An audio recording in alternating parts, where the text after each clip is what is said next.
Donc, peur, colère, passage à une certaine forme de violence légitime, volonté d'en découdre, avec un régime qui était perçu comme étant illégitime, surtout après le Vendredi noir. C'est un jour où il y a eu, si vous voulez, un tir assez soutenu par les forces de l'ordre contre les manifestants, et on l'a appelé le Vendredi noir, et il y a eu, selon les rumeurs, 50 000 morts. Mais selon les rumeurs.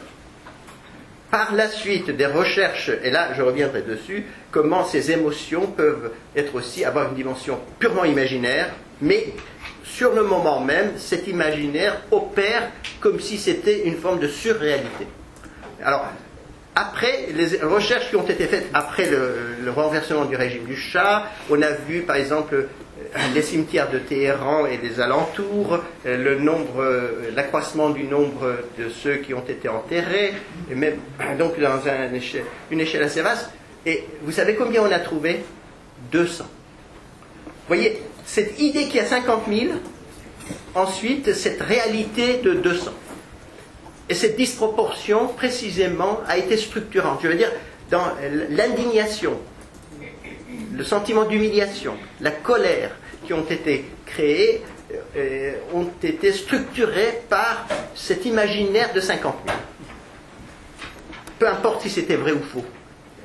En un sens, ça devient vrai dans la mesure où ça induit un certain nombre d'attitudes, d'actions qui revêtent une signification profondément anthropologique et sociologique. Et c'est là où on voit bien qu'une sociologie purement quantitativiste ne comprend pas ça. Je veux dire, le fait, c'est pas important qu'il y ait 200 morts. L'important, c'est qu'elle a été perçue, amplifiée, comme étant beaucoup plus. De même, si on prend, je sais pas moi, le 11 septembre aux États-Unis, il y a eu 3000 morts, mais la construction émotionnelle, c'était plutôt 300 000. C'est ça. Donc une sociologie rationnelle et quantitative qui a sa légitimité, qui nous donne quand même quelques éléments, en soi a du mal à expliquer ces phénomènes de nature émotionnelle qui se déclenchent dans les sociétés, même quelquefois les plus rationnelles, les plus riches en données, en termes d'information. Alors, donc, voilà cet enchaînement entre les différentes émotions. Je prends maintenant deux cas, le mouvement vert en Iran pendant les manifestations, où j'étais présent d'ailleurs, pendant 2 mois j'étais là, et je prends aussi les jours en Égypte, à la place Tahrir Square, comme on dit,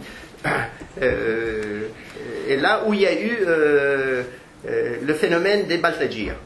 C'est-à-dire que les sicaires du pouvoir, les gens qui sont venus sur le dos du chameau, à cheval, etc., réprimer les manifestants, donc des attaques, etc. Les phénomènes de peur, on a pas mal de données, et moi-même, encore une fois, j'ai participé à un certain nombre de ces manifestations, existent. C'est-à-dire, en un sens, la peur de participer à des mouvements de cette nature, en Égypte, c'était vraiment intériorisé par beaucoup de gens. D'ailleurs, la stratégie du pouvoir de Moubarak était de faire en sorte qu'à chaque fois qu'il y avait une manifestation de protestation, il y ait des forces de police plusieurs fois plus nombreuses, si vous voulez, qui les encadrent, qui les étouffent. Et là, ils ont trouvé des stratégies, sous influence de Haute-Port, sous influence de beaucoup d'autres phénomènes, pour neutraliser cet effet, en un sens, d'étouffement. Mais la peur était vraiment dans le ventre des gens, ils avaient peur.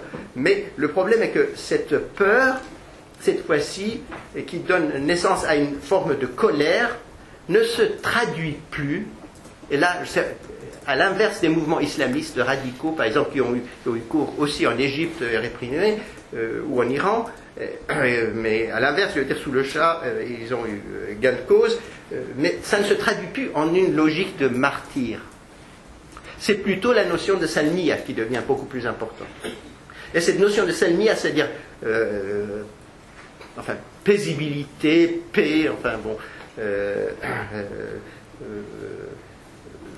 s'exprime dans une forme, dans un registre où la structuration de ces émotions change de nature.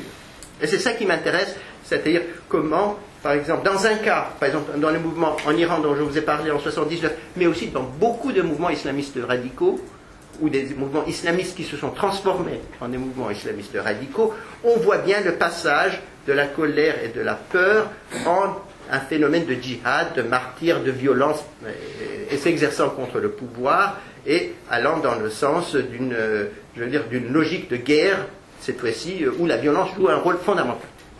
Ici, en Égypte, cette notion de violence n'est pas privilégiée.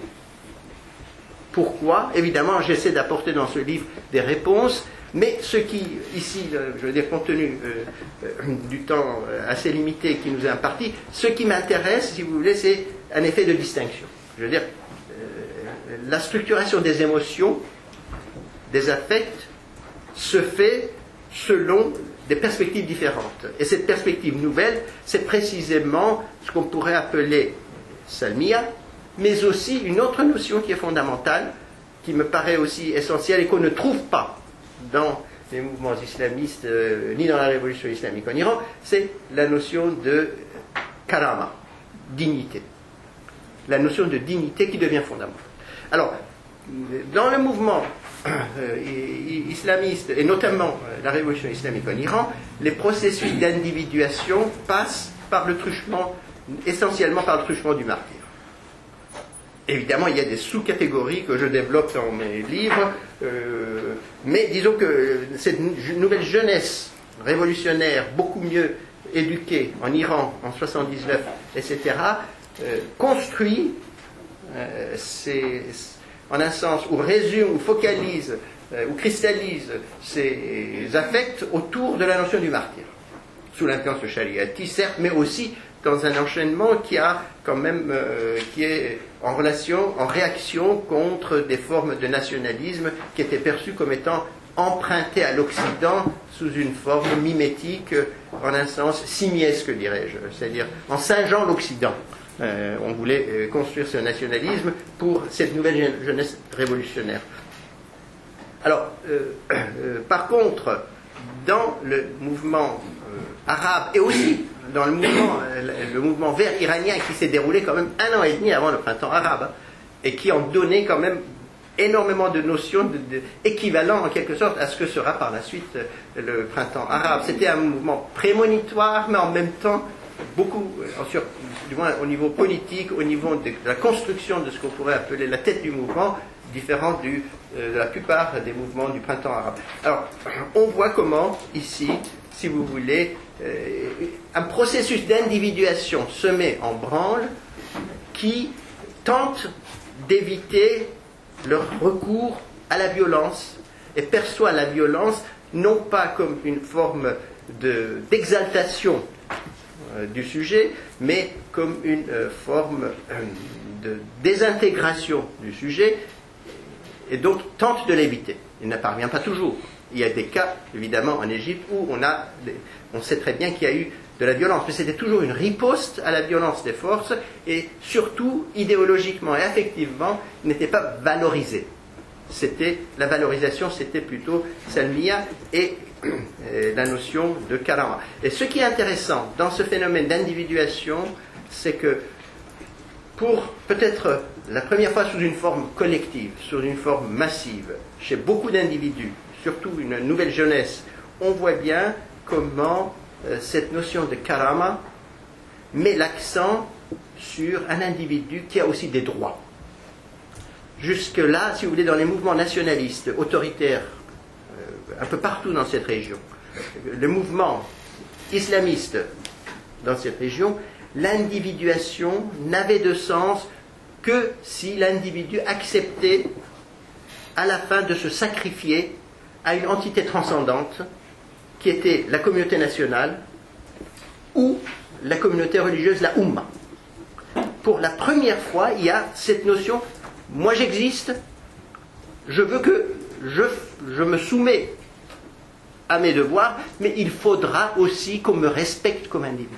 C'est cette notion intériorisée d'individu qui n'a pas honte d'être un individu. Et ça, c'est la première fois qu'on le voit sous une forme, je veux dire, très importante. Ce n'est pas seulement un groupe d'individus, ce n'est pas un groupe de gens relevant de l'élite, c'est vraiment une grande partie de ce qu'on pourrait appeler la société réelle. Et ce qui est intéressant, c'est qu'on peut l'analyser aussi sous une forme de notion de civil sphere. Enfin, Jeffrey Alexander, mais en prenant, évidemment, en le restructurant un peu dans ma perspective. Un autre phénomène, je ne veux pas trop développer ces choses-là parce que ça prendrait trop de temps, mais c'est l'irruption de nouveaux types d'acteurs, si vous voulez, dans ces mouvements. Moi, ce qui m'avait frappé, par exemple, en Iran et dans le monde arabe, surtout au niveau des mouvements islamistes, qui m'intéressaient beaucoup, sur lesquels j'ai travaillé, qui m'ont fasciné, en même temps m'ont fait peur, comme tout sociologue. Je veux dire, la notion du martyr, la notion du djihad, la mort, la centralité de la mort dans les mouvements islamistes radicaux est un phénomène extrêmement perturbant, mais en même temps, cette centralité donne le sentiment d'une construction de soi, si vous voulez, dans une forme de héroïsme sacralisé, qui a un sens allant non pas dans le sens d'une communauté totale, mais précisément un individu, une forme d'individuation qui veut se faire une petite place en référence à cette mort qui sacralise sa place, alors que dans la société réelle, sa place est très très très dure à acquérir. Alors, précisément, c'est le dépassement de ce phénomène qu'on voit dans les nouveaux mouvements. Et moi, je pense que les nouveaux types d'acteurs, je le cite comme ça en vrac, sans m'y appesantir, sont, par exemple, ce qui m'avait étonné en Tunisie, mais d'une autre façon en Égypte, c'était les diplômés chômeurs.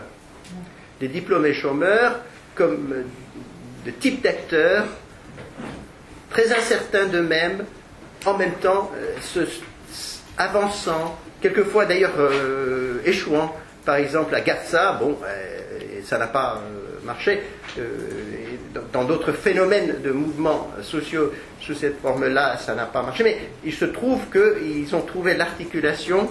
Mais pourquoi? Évidemment, ces phénomènes sont très durs à rationaliser. On peut donner ex post facto des éléments, mais disons que les diplômés chômeurs deviennent une forme d'acteur social et en un sens ils recouvrent une forme d'identité à partir même du mouvement auquel ils participent.